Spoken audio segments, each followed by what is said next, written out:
Hi friends, welcome to my channel. Simple and tasty fried rice ఎలా తయారు చేసుకోవాలో చూడండి. ముందుగా స్టవ్ ఆన్ చేసి బాండలు పెట్టుకొని బాండలు హీట్ ఎక్కిన తర్వాత 2 టేబుల్ స్పూన్స్ వరకు ఆయిల్ వేసుకోవాలి. ఆయిల్ హీట్ ఎక్కిన తర్వాత కొంచెం జీలకర్ర వేసుకోవాలి. అలాగే కొంచెం కరివేపాకు వేసుకొని చిటపటలాడిన తర్వాత సన్నగా కట్ చేసి పెట్టుకున్న క్యాబేజ్ ముక్కల్ని వేసుకొని ఫ్రై చేసుకోవాలి. అలాగే సన్నగా కట్ చేసి పెట్టుకున్న క్యారెట్ని, బీన్స్ని వేసుకోవాలి. కారానికి తగినట్లుగా పచ్చిమిర్చి ముక్కల్ని వేసుకొని మంటని మీడియం టు లో ఫ్లేమ్లోకి అడ్జస్ట్ చేసుకుంటూ 2-3 నిమిషాల పాటు ఫ్రై చేసుకోవాలి. అలాగే రుచికి సరిపడా సాల్ట్ వేసుకొని మరీ మెత్తగా కాకుండా వెజిటబుల్స్ అన్నీ కొంచెం క్రిస్పీగా ఉండేటట్లుగా ఇలా ఫ్రై చేసుకున్న తర్వాత ముందుగా ఉడికించి పెట్టుకున్న అన్నాన్ని వేసుకోవాలి.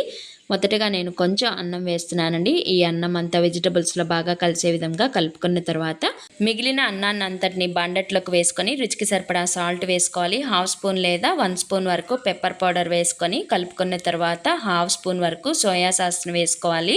ఇప్పుడు సోయా సాస్ అంతా అన్నంలోకి బాగా కలిసే విధంగా ఇలా కలుపుకున్న తర్వాత సగం తరిగిన నిమ్మదబ్బను రసం పిండుకోవాలి. చివర్లో సన్నగా కట్ చేసి పెట్టుకున్న కొత్తిమీరని, స్ప్రింగ్ ఆనియన్స్ని వేసుకొని మంటని మీడియం టు హై ఫ్లేమ్లోకి అడ్జస్ట్ చేసుకుంటూ 2-3 నిమిషాల పాటు ఫ్రై చేసుకున్నామంటే simple and tasty fried rice తయారైపోతుంది. ఈ వీడియో కనుక మీకు నచ్చినట్లయితే లైక్ చేయండి, షేర్ చేయండి, సబ్స్క్రైబ్ చేయండి, సపోర్ట్ చేయండి. Thank you for watching.